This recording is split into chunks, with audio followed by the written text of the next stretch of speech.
Selamat datang di channel Simar Imam. Seperti biasa, jangan lupa pasang headset kalian. Siapkan kopi dan camilan. Lupakan pahitnya kehidupan. Mari kita dengarkan sambil rebahan. Puan Tanah adalah dewa. Bab 257. Puan Qin yang terhormat, maaf mengganggu Anda. Begitu pesawat lepas landas, seorang pramugari berkulit putih berseragam datang dan dengan sopan menyerahkan sebuah kotak yang indah. Nona N memintaku untuk menyampaikan ini padamu. Katanya kau harus menerimanya. Qin Ming membukanya dan melihatnya.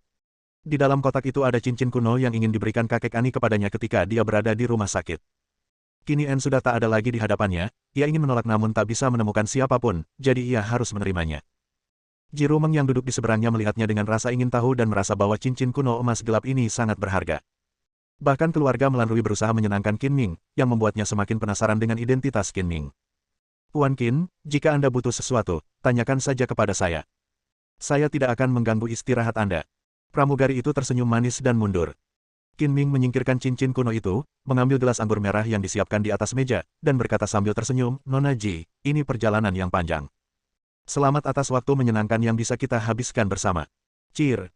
Jari anggrek Ji Rumeng sedikit terangkat, dia dengan lembut memegang ujung bawah piala, mengangkat gelasnya, membuka bibir merahnya hingga memperlihatkan mulut gigi giok putih, dan menyesap anggur merah secara berurutan. Gerakan yang murah hati. Alami, anggun, menawan dan enak dipandang. Saya benar-benar tidak menyangka Nona Ji menjadi bintang besar di seluruh negeri. Jika saya tidak bertemu dengannya di teater, saya tidak akan mengetahuinya. Qin Ming meletakkan gelas anggurnya dan mengobrol. Bintang macam apa saya ini? Saya jauh tertinggal dibandingkan dengan Tuan Qin. Ji Rumeng berkata dengan rendah hati, Tuan Qin berani menghabiskan lebih dari 10 hingga 2 miliar untuk membeli berlian kapanpun dia mau. Tapi saya bisa. Hanya digunakan sebagai hadiah berlian. Nona Ji, Anda menganggap saya terlalu tinggi. Di pelelangan, Anda hanya menawar seorang teman. Saya tidak punya uang sebanyak itu. Qin Ming menertawakan dirinya sendiri, bahkan jika Anda menjual saya, Anda tidak akan punya uang. Bisa mendapatkan sudut berlian. Puan Qin, Anda sangat rendah hati. Ji Rumeng tidak mengetahui kebenaran dan salah mengira bahwa Qin Ming adalah anak yang rendah hati dan rendah hati dari keluarga kaya. Saya ingin tahu bisnis apa yang dijalankan Tuan Qin. Saya tidak memiliki kemampuan untuk berbisnis, bekerja untuk orang lain, dan menjadi manajer kecil di suatu departemen. Bahkan jika Qin Ming menawar seorang teman di pelelangan, manajer departemen tidak memenuhi syarat untuk berpartisipasi dalam pelelangan tempat orang-orang kaya berkumpul, dia juga tidak mampu membeli penerbangan sewaan. Keluarga melalui tidak akan memberikan apapun untuk menyenangkan manajer departemen. Ji Rumeng tidak mempercayai jawaban Qin Ming, dan tersenyum manis dan berkata, jika Tuan Qin merasa tidak nyaman untuk mengungkapkannya, Anda tidak perlu mengatakannya. Mengapa Anda perlu mengatakan bahwa dia adalah manajer departemen dan menipuku? Hei, sejujurnya aku tidak percaya itu. Qin Ming menyesap anggur dengan depresi dan melanjutkan, menghadapi dewi seperti Nona Ji, jika aku benar-benar orang kaya, aku pasti akan memamerkan sumber keuanganku dan pesona untuk memenangkan hati wanita cantik. Mengapa menyembunyikannya dengan sengaja dan membiarkanmu membencinya? Ji Rumeng buru-buru menjelaskan, Tuan Qin, saya hanya ingin tahu tentang identitas Anda. Saya tidak punya arti lain. Saya tidak akan menilai seseorang berdasarkan kekayaan atau kemiskinannya. Saya bukan wanita yang rakus akan kesombongan, tidak menyukai kemiskinan dan menyukai kekayaan. Saya mendengar bahwa lingkaran Anda sangat kacau. Jarang sekali Nona Ji tidak mempertahankan karakter moral seperti itu. Saya ingin bersulang untuk Anda. Qin Ming tahu bahwa Ji Rumeng bukanlah tipe wanita yang rakus akan kesombongan dengan kecantikan dan bakatnya, entah berapa banyak pria yang berfantasi liar tentang dirinya. Sambil menyesap anggur lagi, Qin Ming mengganti topik pembicaraan dan bertanya, saya ingin tahu apakah Nona Ji pernah mendengar tentang Chang Feng. Chang Feng. Ji Rumeng berpikir sejenak, menggelengkan kepalanya dan berkata, saya belum pernah mendengarnya. Saya bertanya-tanya mengapa Tuan Qin tiba-tiba menyebut dia. Ketika Qin Ming dan Gu Qingyi pergi menonton film, mereka bertemu Ji Rumeng di bioskop. Setelah menonton film tersebut, mereka diikuti oleh seseorang. Pengikut tersebut mengaku bahwa mereka diinstruksikan oleh Chang Feng yang mencurigai penyebab masalah tersebut dan memintanya untuk menyelamatkan gadis yang diculik itu. Karena Anda tidak mengenalnya, jangan menyebut dia. Qin Ming tidak mengatakan apapun dengan jelas, tetapi kemudian bertanya lagi, ngomong-ngomong, Nona Ji, apakah pelaku sebenarnya di balik penculikan Anda telah ditemukan? Saat Ji Rumeng menyinggung soal penculikan, dia sedikit mengernyit, menunjukkan ekspresi sedih. Bekerja di industri kita tidak semewah yang terlihat di permukaan. Tidak dapat dihindari untuk menghadapi aturan tersembunyi atau dikejar oleh orang kaya dan berkuasa. Ada banyak orang yang memiliki pikiran jahat terhadap saya. Saya tidak tahu siapa yang pelaku sebenarnya ada di balik layar. Sangat tidak mudah bagimu untuk bekerja di luar sebagai seorang wanita, jadi berhati-hatilah untuk melindungi dirimu sendiri. Sepanjang jalan, Qin Ming dan Ji Rumeng mengobrol dengan sangat menyenangkan. Karena Qin Ming telah menyelamatkannya dari penculik, Ji Rumeng telah kehilangan kewaspadaannya terhadap Qin Ming, menganggapnya sebagai teman, dan mengungkapkan banyak perasaannya. Percakapan yang menyentuh hati secara tak kasat mata mempersempit jarak di antara keduanya. Lebih dari 10 jam kemudian, pesawat mendarat di Bandara Internasional Ibu Kota. Qin Ming sangat ingin pulang karena ingin membawa Bai Linglong kembali ke keluarganya, sedangkan Ji Rumeng telah menerima pemberitahuan dari perusahaan dan datang ke ibu kota untuk menemuinya. Mendiskusikan film baru, dan mereka berdua kebetulan ada di sana. Karena perbedaan waktu, saat itu sekitar jam 8 pagi di Tiongkok. Langit mendung dan bisa turun hujan kapan saja. Rumeng, tolong. Qin Ming meneruskan sikap Lady First dan meminta Ji Rumeng turun dari pesawat terlebih dahulu. Setelah mengobrol sepanjang jalan, mereka berdua menjadi akrab satu sama lain Ji, tapi langsung memanggil namanya. Nona Rumeng, aku sudah lama menunggumu, dan akhirnya aku di sini untukmu. Di samping runway, seorang pria mengenakan kaos bermotif emas, celana kasual putih, dan memegang karangan bunga berwarna merah mawar melihat Ji Rumeng turun dari pesawat, dia menyapanya dengan senyuman hangat dan keserakahan yang mendalam muncul di matanya. Orang ini tingginya sekitar 1,75 meter, dengan gaya rambut belah samping yang modis dan janggut yang dewasa, dia memakai jam tangan emas Rolex di lengannya, dan mengenakan pakaian desainer kasual, dia diikuti oleh dua pengawal berjas hitam jelas orang kaya dengan selera bagus, dan orang biasa tidak bisa masuk ke tempat tersebut untuk menjemputnya di dalam. Melihat orang ini, Ji Rumeng mengerutkan kening, lalu menunjukkan senyuman tenang dan berkata dengan sopan, saya tidak menyangka Tuan Zhao akan datang menyambut saya secara langsung, yang membuat saya tersanjung. Mes. Rumeng, sudah berapa kali ku bilang padamu, jangan panggil aku Tuan Zhao, sepertinya terlalu asing. Panggil saja aku Tian Hao. Pria yang menyebut dirinya Zhao Tian Hao tersenyum tulus, dengan sopan memberikan mawar itu dan berkata, ini baru diterbangkan dari Belanda pagi ini, saya harap Anda menyukainya. Ini bukan pertama kalinya Zhao Tian Hao mengirim bunga untuk mengejar Ji Rumeng. Ji Rumeng juga mengetahui sesuatu tentang orang ini dan mengetahui bahwa dia adalah putra dari keluarga Zhao, salah satu dari 4 keluarga terbesar di ibu kota, 4 tuan muda di ibu kota dan memiliki latar belakang yang kuat. Ji Rumeng tidak ingin menyinggung perasaan dan tidak mampu menyinggung perasaannya, dia dengan sopan mengucapkan terima kasih, mengambil mawar itu, dan menyerahkannya kepada agennya, Sister Ping. Saya mendengar bahwa Anda terbang kembali dari Paris. Apakah Anda mengalami kesulitan di jalan? Saya telah mengatur hotel untuk mengantar Anda beristirahat. Zhao Tianhao berkata dengan antusias. Zhao Tianhao, tidak. Maaf mengganggu Anda, saya harus pergi ke perusahaan dulu. Saya punya film yang sangat penting untuk dibicarakan, dan saya sudah membuat janji dengan sutradara Zhang. Petik 2. Zhao Tianhao tersenyum bangga dan berkata, Rumeng, Anda mungkin belum mengetahuinya, tetapi film yang ingin Anda bicarakan diinvestasikan oleh perusahaan yang saya kelola, dan Anda telah ditunjuk menjadi pahlawan wanita. Tidak masalah apakah kita berbicara tentang itu atau tidak. Saya akan segera memberikannya kepada Zhang. Jika sutradara menelepon, itu akan dijadwal ulang ke besok atau lusa. Tidak akan terlambat untuk membicarakan naskah setelah Anda istirahat. Terima kasih atas kebaikan Anda, tetapi saya masih harus menemui Direktur Zhang sekarang. Anda juga tahu bahwa saya sangat serius dengan pekerjaan saya dan tidak pernah melewatkan janji. Ji Rumeng tidak berani menginap di hotel yang diatur oleh Zhao Tianhao, jadi dia menggunakan pekerjaan sebagai alasan untuk dengan sopan mengatakan menolak. Rumeng, tahukah kamu apa yang aku kagumi darimu? Ini keseriusanmu. Zhao Tianhao mengacungkan jempol dan memuji, karena kamu tidak ingin istirahat, aku akan mengirimmu menemui Direktur Zhang sekarang. Aku benar-benar tidak perlu merepotkanmu. Aku masih punya teman di sini.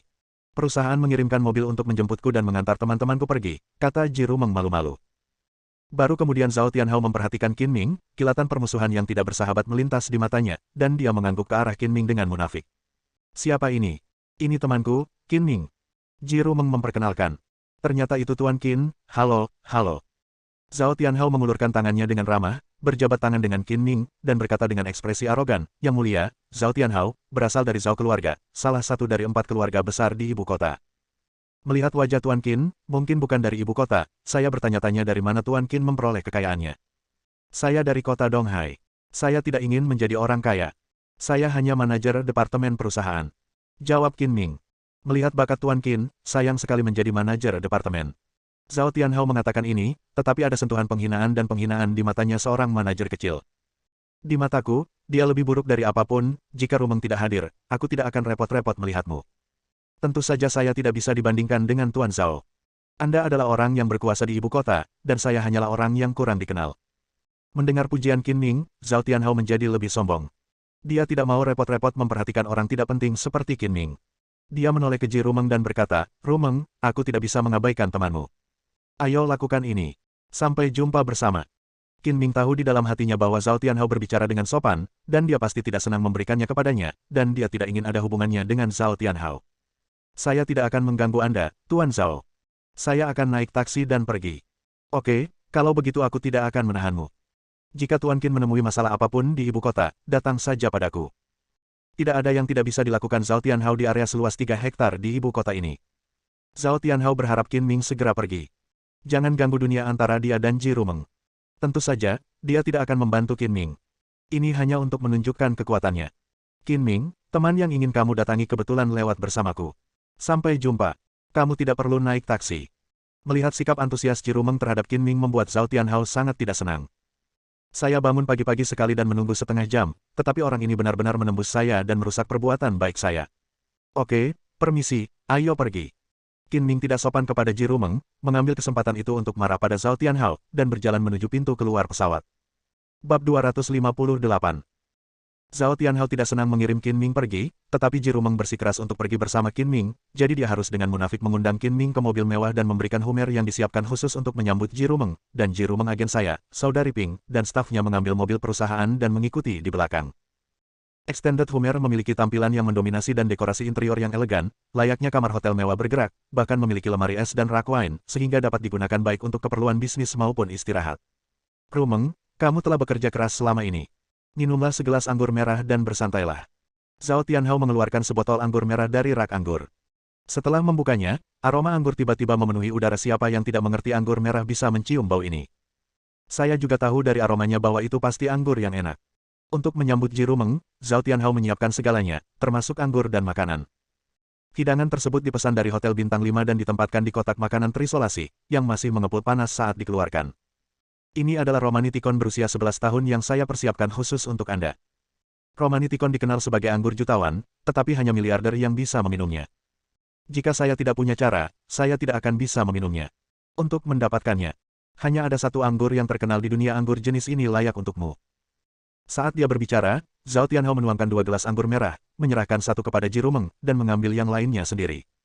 Jelas, dia tidak membaginya dengan Qin Ming. Dalam bukunya menurutku, anggur merah yang begitu berharga tidak sia-sia. Terima kasih. Ji Rumeng tersenyum manis. Dia memahami pikiran Zhao Tianhao dengan sangat baik.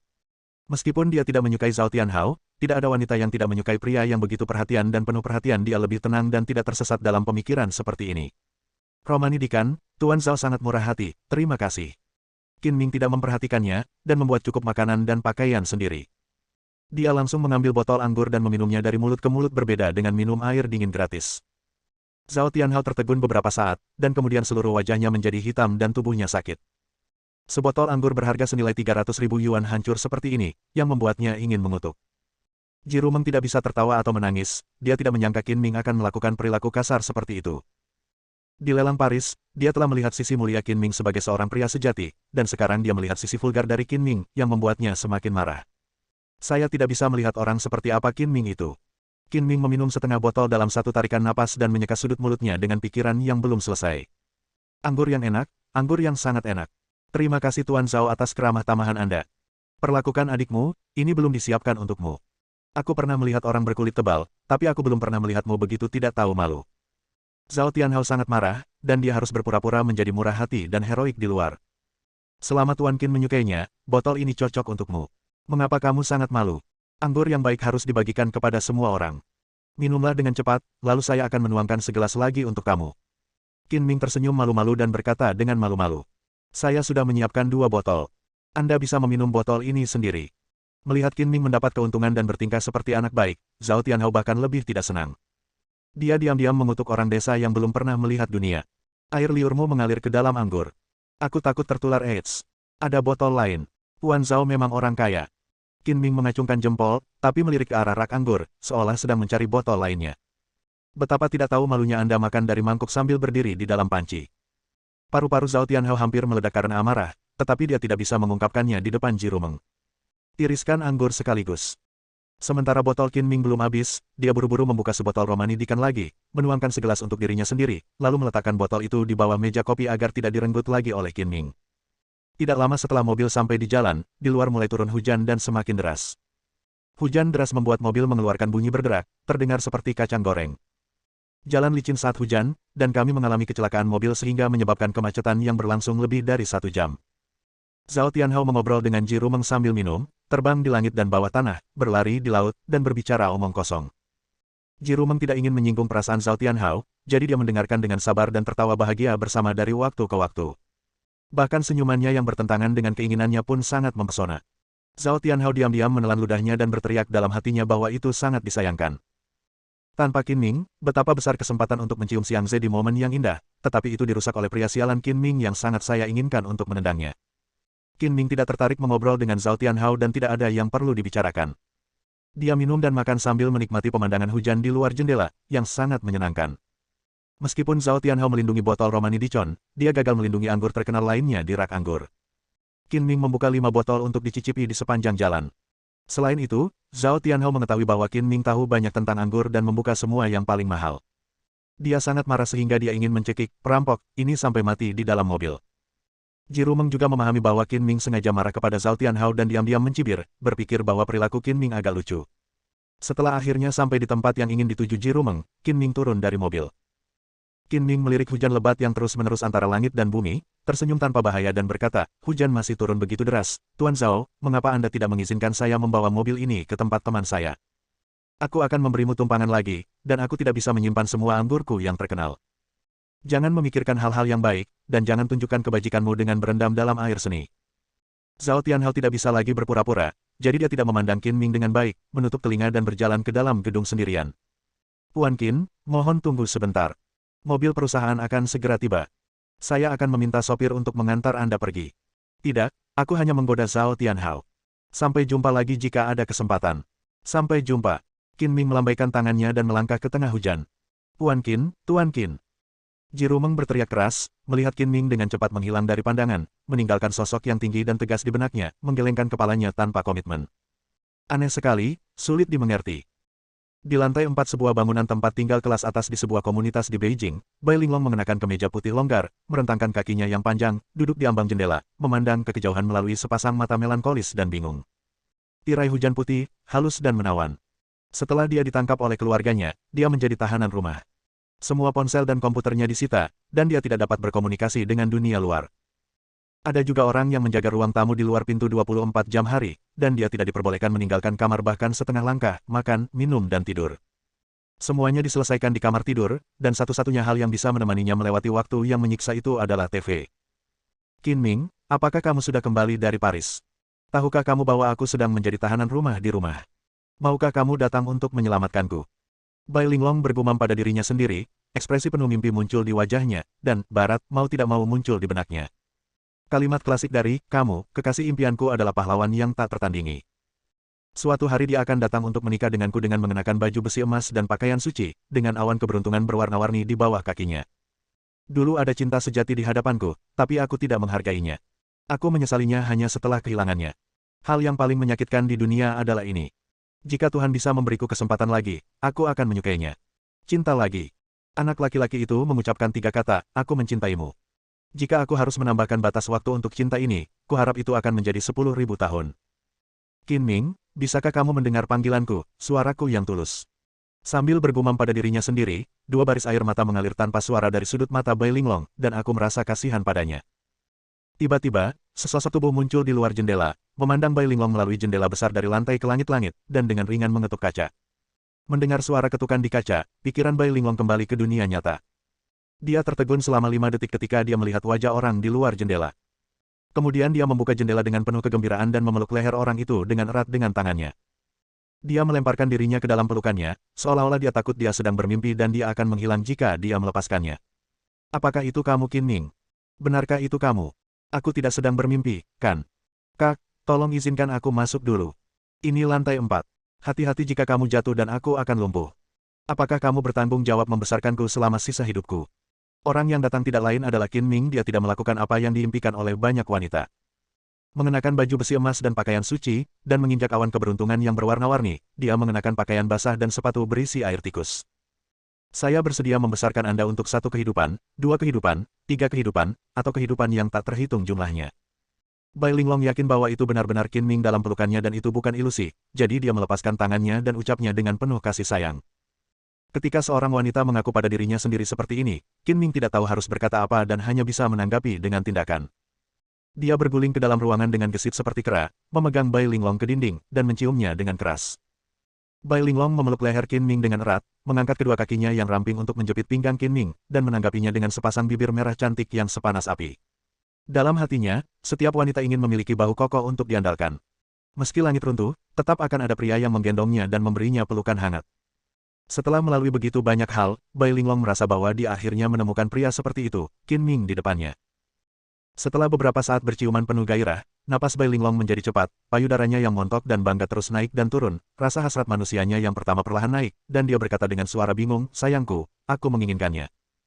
Qin Ming memegang pantat montok Bai Linglong dengan kedua tangan, melepaskan mulutnya, dan berkata dengan senyum jahat, saya baru saja naik pesawat selama lebih dari 10 jam dan terjebak dalam hujan.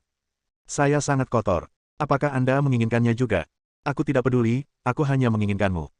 Mendengar bahwa Qin Ming baru saja kembali dari Paris dan bergegas ke sana di tengah hujan lebat, hati Bai Linglong dipenuhi dengan rasa manis, seolah-olah dia telah membalikkan pot madu, pesonanya yang menawan. Matanya menawan seperti sutra, dan dia begitu menawan sehingga dia tidak mau membayar nyawanya. Melihat keindahan yang begitu halus dan menawan, Qin Ming tidak peduli apakah itu kotor atau tidak, dan berjalan menuju tempat tidur besar sambil memegang Bai Linglong, yang selembut ular air. Wajah Bai Linglong memerah dan dia menunjuk ke kamar mandi. Ada orang yang mengawasiku di luar. Aku khawatir suaraku terdengar. Masuklah ke dalam. Qin Ming tersenyum jahat lagi, saya menemukan bahwa Anda telah mempelajari hal-hal buruk dan tahu cara bermain satu sama lain di kamar mandi bersama.